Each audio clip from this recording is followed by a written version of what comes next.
Memberi makan tamu dapat pahala haji dan umrah? Pertanyaan: benarkah memuliakan tamu dapat pahala haji dan umrah seperti yang ditunjukkan dalam hadis ini? Jika ada tamu yang masuk ke rumah seorang mukmin, maka akan masuk bersama tamu itu 1000 berkah dan 1000 rahmat. Allah akan menulis untuk pemilik rumah itu pada setiap kali suap makanan yang dimakan tamu seperti pahala haji dan umrah. Ada juga hadis lain yang mengatakan, "Wahai sekalian manusia, janganlah kalian membenci tamu, karena sesungguhnya jika ada tamu yang datang, maka dia akan datang dengan membawa rizkinya.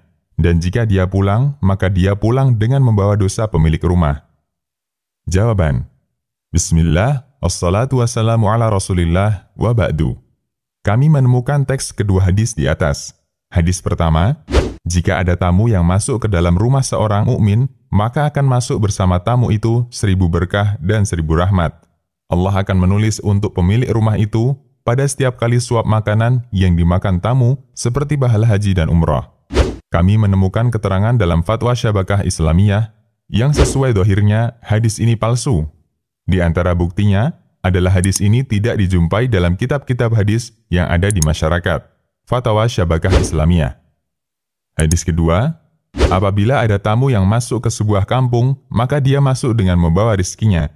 Dan ketika tamu ini keluar, dia keluar membawa ampunan dosa-dosa mereka. Status hadis.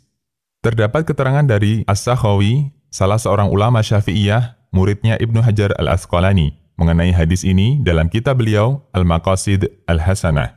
Hadis ini diriwayatkan Ad-Dailami dari jalur Ma'ruf bin Hasan, dari Ziyad Al-A'lam, dari Hasan Al-Basri, dan Anas bin Malik secara marfu, yaitu dari Nabi SAW, dan sanadnya dhaif.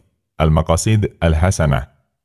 Kesimpulannya, kedua hadis di atas tidak bisa dipertanggungjawabkan sebagai dalil. Meskipun demikian, memuliakan tamu bukan berarti tidak memiliki keutamaan. Ada keutamaan besar untuk amalan memuliakan tamu, di antaranya, pertama, ini adalah amalan Ibrahim yang Allah ceritakan dalam Al-Quran. Ada banyak amal soleh Nabi Ibrahim alaihissalam, dan amalan yang Allah sebutkan, di antaranya adalah memuliakan tamu. Allah Subhanahu wa Ta'ala berfirman, yang artinya, "Sudahkah sampai kepadamu Muhammad cerita tentang tamu Ibrahim, yaitu malaikat-malaikat yang dimuliakan? Ingatlah ketika mereka masuk ke tempatnya, lalu mengucapkan salamun. Ibrahim menjawab, salamun, kamu adalah orang-orang yang tidak dikenal. Maka dia pergi dengan diam-diam menemui keluarganya. Kemudian dibawanya daging anak sapi gemuk, lalu dihidangkan kepada mereka. Ibrahim lalu berkata, silahkan Anda makan." Quran Surat Adz-Dzariyat ayat 24-27. Anda bisa perhatikan, Ibrahim sangat menghormati tamunya dilihat dari beberapa sisi. 1.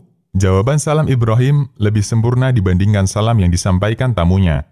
Tamunya menyampaikan salam dengan susunan fi'liyah, sementara Ibrahim menjawab dengan susunan ismiyah, dan susunan ismiyah menunjukkan makna yang lebih langgeng.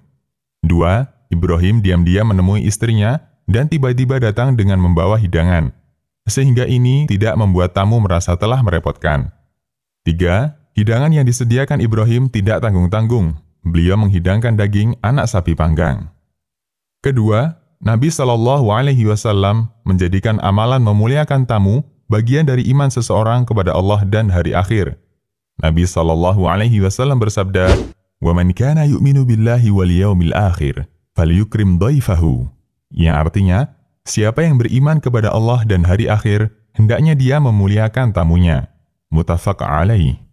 Sehingga, memuliakan tamu menunjukkan kesempurnaan imannya. Dan hadis ini sudah sangat cukup bagi kita untuk menyimpulkan betapa pentingnya amal memuliakan tamu. Demikian, Allahu a'lam.